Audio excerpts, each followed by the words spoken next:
I just want to do God's will. The kind of revolution that the world needs is a Christian revolution. If you want a miracle, you've got to expect it to happen. You are the recipients of God's grace and God's blessings, and you rejoice in that reality.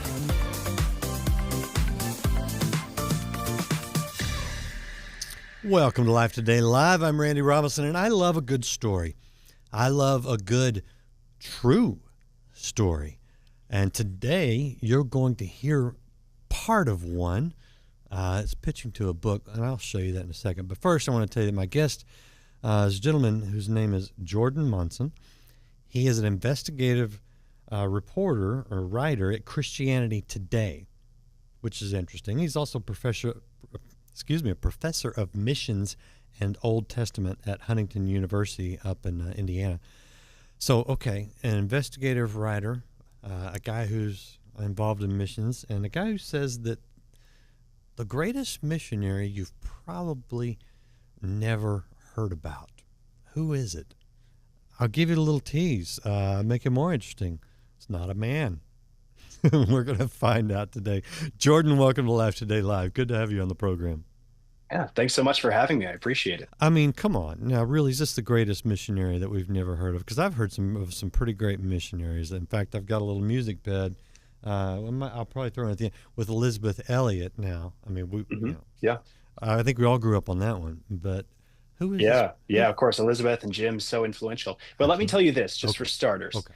Lifeway Research estimates that during Billy Graham's entire career, about 2.2 to 3 million people came to Christ under his direct, his crusades, his tent meetings and whatnot. 2.2 to 3 million. Now, that's, of course, a really big number. And then he's created all these institutions like Christianity Today and others that keep reaping, hopefully, a harvest. Katharine Barnwell, the number of people who have come to Christ because of her work is probably north of 500 or 600 million, okay, against Billy Graham's 2.2. So when I say she's one of the most influential missionaries in Christian history, not only do I mean it, but there's receipts. Those are not just hot air numbers. I've got receipts for that. Okay, all right. So he said Katharine Barnwell. Her name is Katharine Barnwell. She went by Katie. Yes, sorry. Yeah, the book is okay. Katharine Barnwell here, Yeah. but Katie is what we all call her. You'll hear me call her Katie. Which is great. But there's the book right there. You see a picture of this woman. Tell us a little bit more about her. When did she live, and where did she minister? Right. So she's still living today at 86 years old, still working full time in Bible translation, which is astounding.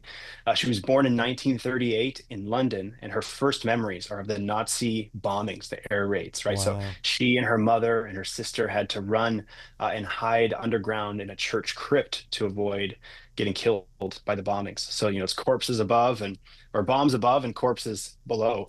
And so during the Blitz, when England was really the only Western power that was left that was fighting the Nazis, there was 57 days in a row when the Nazis basically just came in and completely pummeled London. And those are her earliest memories as a 3-year-old, being underground and hiding. And then just like the story of The Lion, the Witch, and the Wardrobe begins, she has to go get shuffled off to rural England to escape the bombings and then sort of make a life in rural England for a while. Mm-hmm. How does that lead to her missions work? Right. So she was much more dialed in, I think, and involved in community. But because her father was gone in the war for the first 6 or 7 years of her life, and then when he came back, he worked for the railway infrastructure. So every 2 to 3 years, their family, not only was she really raised without a dad, but every 2 to 3 years they had to move. So he was always at work, and every 2 years they had to uproot and go to a different corner of the UK in order to keep working on the railway infrastructure. So very quickly, she learned not to find her identity in her community and her friends because they kept turning over. So she looked to books, she looked to exploring in nature, she looked to the church, and she found both a love for nature, for the natural sciences, and also a love for poetry and books. And a lot of children will have to choose one or the other, but she insisted on an intersection, right? Where do the natural sciences and poetry meet? And that's linguistics. So she found linguistics at university, loved it, and got involved in translation. Because of her faith, she loved linguistics, and then she heard someone come from with Bible translators talking about the need for Bible translation. So that's how she found her way into the SIL Wycliffe Bible translation world. Okay. So how many languages does she speak or know understand? Do you know? Yeah, good question. Yeah, so probably I'd only say three or four if you don't count the ancient languages of Greek and Hebrew.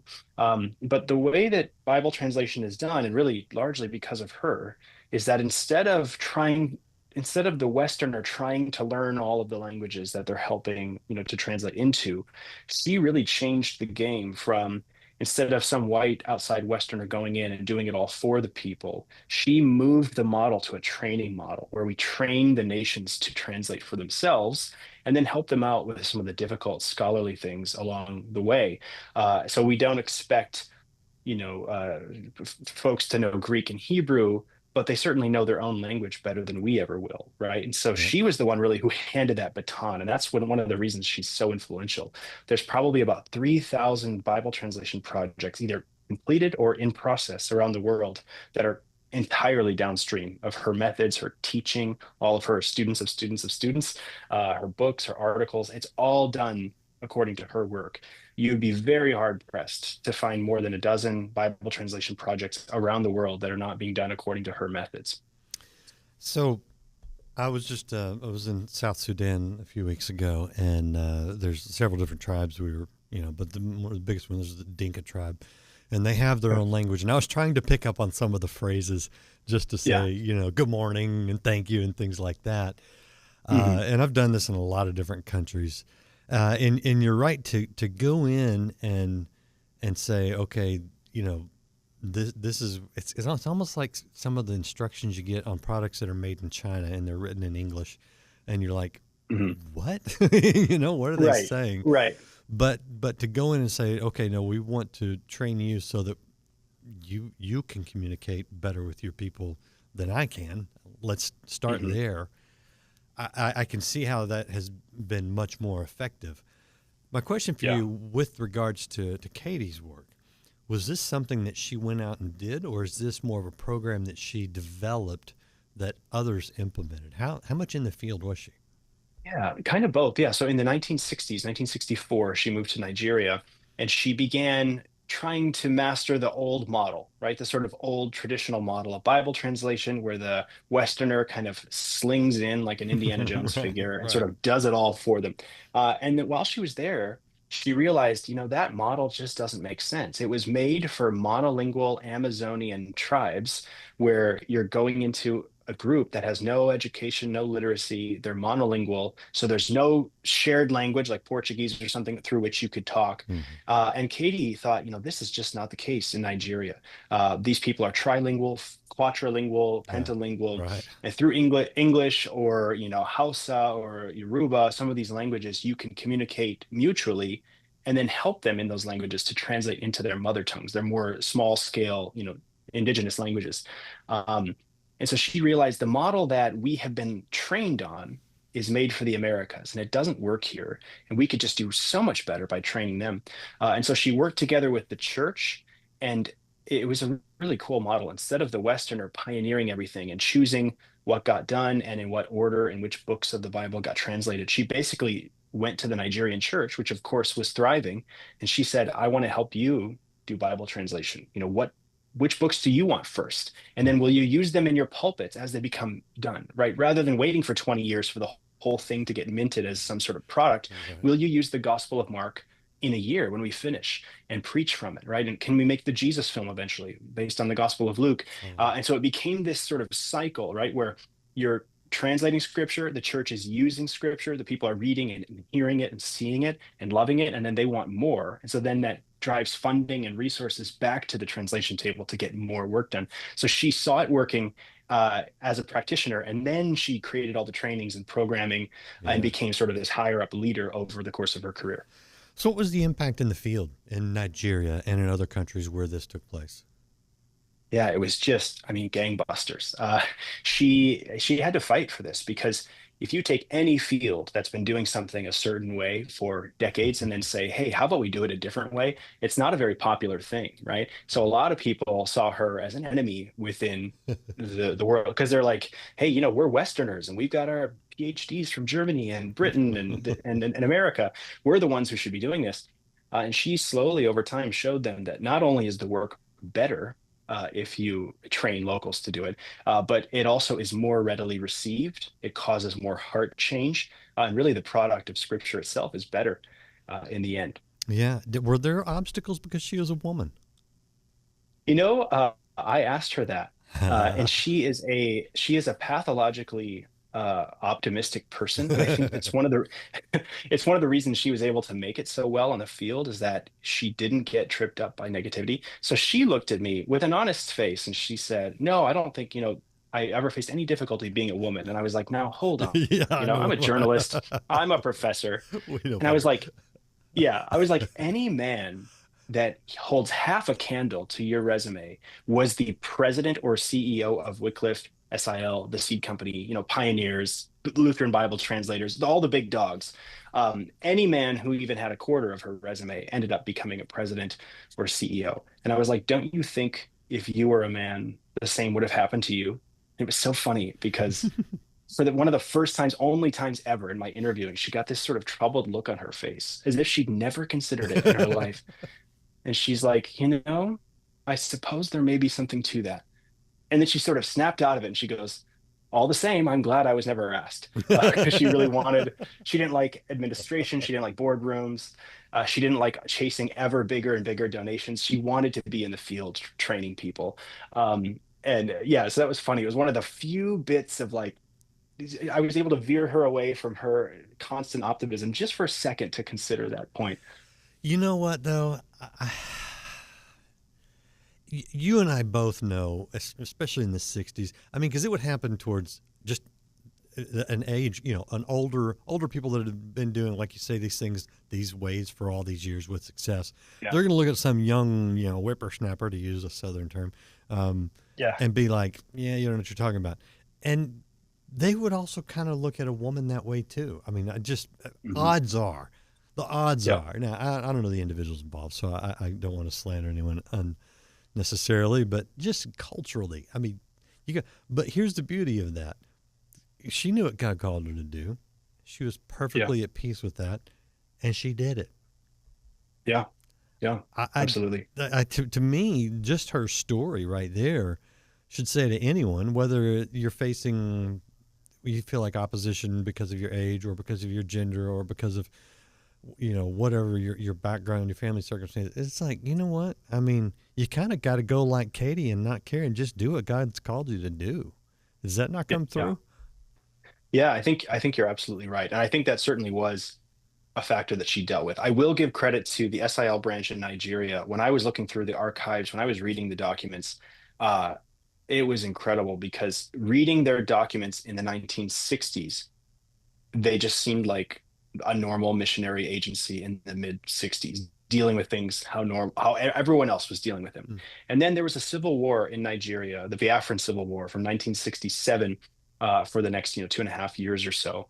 And everyone had to leave the country. Katie and her colleagues stayed on actually behind the war lines. It was very interesting. So they stayed on. There was blockades. They ended up not being able to eat very regularly for about 10 months. Became emaciated. It was crazy. Anyway, they finally get out of there by hiking upriver into Cameroon without documents, and they get flown out of there.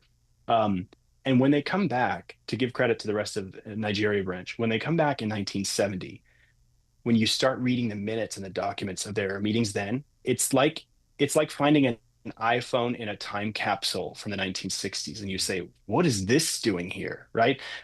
They came back, and it was like they had jumped forward 40 or 50 years in the way they thought about doing missions and how it ought to be done, right? In terms of training the locals, helping the local church, rather than the Westerner doing it all. They realized when they were kicked out of the country and Bible translation grinded to a halt, they realized this should not be dependent on us. We need to pass the baton.